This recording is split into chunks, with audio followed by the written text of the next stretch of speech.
Hey everyone, कैसे हो आप सब। आज हम समझने वाले हैं मे और कैन के बीच के डिफरेंसेस। किस जगह हमें मे का यूज करना चाहिए और कहाँ कैन। आज के बाद आपको ये डाउट कभी नहीं आएगा। बस आप पूरी वीडियो को ध्यान से देखना। तो चलो शुरू करते हैं। फ्रेंड्स, हम सबको पता है मे एंड कैन दोनों का मतलब होता है कर सकना। ठीक है, मतलब किसी काम को कर सकना। राम यह कर सकता है। तो इस तरह से जहाँ पे भी हम सकता है, सकती है ये का इस्तेमाल करते हैं, वहाँ मे और कैन का यूज होता है। ठीक है, तो लेकिन इंग्लिश में इन दोनों के यूजेस अलग अलग हैं। तो आज हम यही समझेंगे। तो चलो समझते हैं। जैसा आप देख सकते हो, may is used for seeking permission. It means may का इस्तेमाल हम तब करते हैं जब हम किसी से आज्ञा ले रहे हों या कहीं जाने के लिए या कुछ करने के लिए परमिशन की ज़रूरत हो। ठीक है, तब हम मे का यूज़ करेंगे।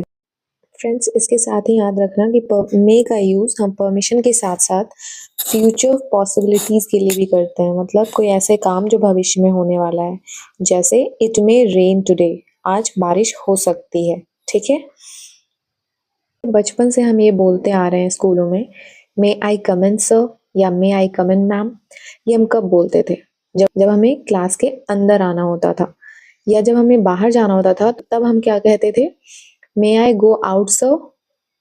ठीक है, तो इस तरह से हम परमिशन मांगते थे ना अपने टीचर से, तो इसीलिए हमें इस तरह से मे का यूज करना पड़ता था। ठीक है, मे आई कम इन सर, क्या मैं अंदर आ सकती हूँ सर। पे आप परमिशन ले रहे हो टीचर से, इसीलिए हमने यहाँ पर मे का यूज किया।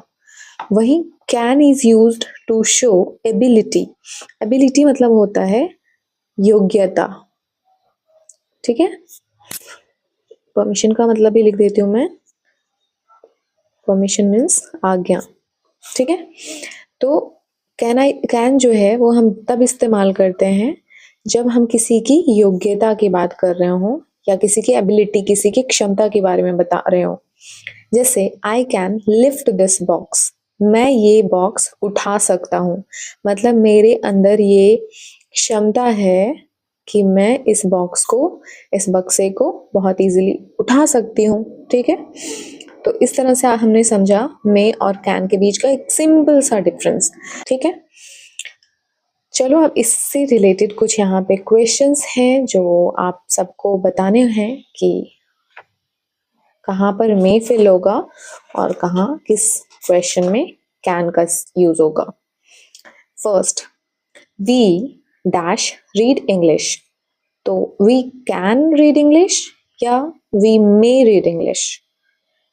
आप सब ये सोच कर के आंसर्स जो है कमेंट बॉक्स में लिख सकते हो। लाइक नंबर 1 में और कैन, जो भी आपका आंसर होगा, नंबर 2, नंबर 3, इस तरह से अपने अपने आंसर्स कमेंट बॉक्स में भेज सकते हो। चलो तो मैं आपको बताती हूँ। हम देख सकते हैं कि फर्स्ट में जो है इसका क्या मतलब है। वी रीड इंग्लिश मतलब हम अंग्रेजी पढ़ सकते हैं। तो यहाँ पर हमें पता चल रहा है कि we are talking about the ability of someone. ठीक है, यहाँ पर हम किसी की क्षमता बता रहे हैं कि वह इंसान इंग्लिश पढ़ सकता है या हम अंग्रेजी पढ़ सकते हैं, ये हमारी क्षमता है। इसमें कोई परमिशन की जरूरत नहीं हो रही है ना। कहीं पर आपको पढ़ के ऐसा लग रहा होगा कि परमिशन की यहाँ पर कोई बात ही नहीं हो रही है। तो जब परमिशन की बात नहीं हो रही है तो we know what we need to fill. Correct, can, we can read English.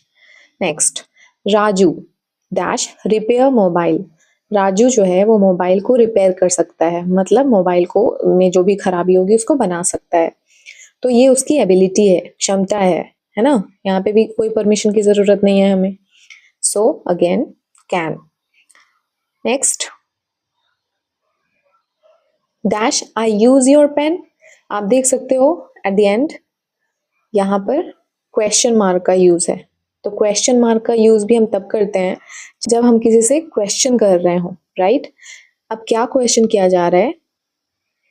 क्या मैं आपका पेन, आपका कलम इस्तेमाल कर सकती हूँ या कर सकता हूँ? यूज मतलब इस्तेमाल करना। ठीक है, तो यहाँ पर आप देख सकते हो वेरी क्लियरली कि यहाँ पर परमिशन लेने की बात की जा रही है.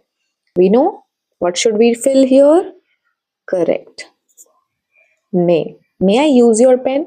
क्या मैं आपका पेन इस्तेमाल कर सकती हूँ? नेक्स्ट,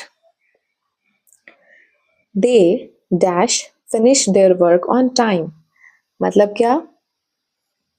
वे अपना काम, यहाँ पर उनकी बात हो रही है. दे फिनिश देयर वर्क मतलब वे लोग अपना काम, ये उनके लिए यूज हो रहा है ना, इसीलिए हम उनका अपना काम बोलेंगे. तो वे लोग अपना काम समय पर, ऑन मतलब पर, टाइम मतलब समय, फिनिश मतलब खत्म करना या पूरा करना. वे लोग अपना काम समय पर पूरा कर सकते हैं. इट मीन्स अगेन यहाँ पे परमिशन की जरूरत हो रही है ना? यस और नो? नो, यहाँ पर हमें कोई परमिशन की जरूरत नहीं है. यहाँ पर हम दिखा रहे हैं कि उनके अंदर इतनी क्षमता है कि वे अपना काम बिल्कुल समय पर पूरे करते हैं. ठीक है, तो we can feel here they can finish their work on time. Next, dash I help you? Question mark. क्या मैं आपकी मदद कर सकती हूँ? Permission. So, may I help you? Riya dash solve this problem. रिया ये प्रॉब्लम, इस परेशानी को खत्म कर सकती है. ठीक है, उसके अंदर इतनी ताकत है, उसके अंदर इतनी योग्यता है, इतनी एबिलिटी है कि वो इस प्रॉब्लम को खत्म कर सकती है. इसीलिए हम यहाँ पर इस्तेमाल करेंगे Riya can solve this problem. Next, dash I sit on this chair? Question mark. अब तो मुझे समझ में आ रहा है कि शायद आपके लिए इतना डिफिकल्ट नहीं होगा और आप इजीली इसके आंसर्स दे पा रहे होंगे. क्वेश्चन मार्क आया, इट मीन्स कि ये प्रश्न है, ये क्वेश्चन है जो किसी से किया जा रहा है. तो क्वेश्चन होगा तो आई सिट ऑन दिस चेयर, क्या मैं इस कुर्सी पर, दिस मतलब यहाँ पर दिस चेयर मतलब यह कुर्सी, क्या मैं यह कुर्सी पर, सिट मतलब बैठना, बैठ सकती हूँ. ठीक है, क्योंकि अगेन सकती हूँ मैंने क्यों बोला? क्योंकि हम मे और कैन के यूसेस समझ रहे हैं. तो मे और कैन दोनों का मतलब सकता है, सकती हूँ होता है. इसीलिए यहाँ पर हम इस प्रश्न के अंत में सकता है या सकती हूँ ही लिखेंगे. क्या मैं इस कुर्सी पर बैठ सकती हूँ? अगेन परमिशन की बात हो रही है, आज्ञा लिया जा रहा है ना किसी से, तो we can fill here may. She can drive a car, वह एक कार चला सकती है, ड्राइव कर सकती है. तो उसकी एबिलिटी है, ये योग्यता है, उसकी क्षमता है. नेक्स्ट, डैश आई गो आउट? Question mark. मे आई गो आउट, क्या मैं बाहर जा सकता हूँ? Of course. सो परमिशन, इसलिए हमने यहाँ पे मे लिखा. You dash do this work easily, तुम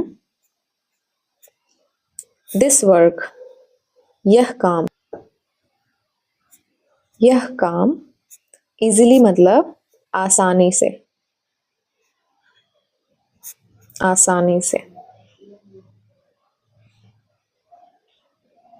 तुम यह काम आसानी से, डू मतलब कर सकते हो.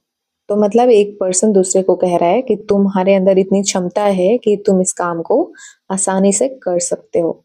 तो हमें क्या फिल करना चाहिए? Correct, can. तो आई होप कि आपको ये जो भी आज हमने समझा है ये बहुत इजीली समझ में आया होगा.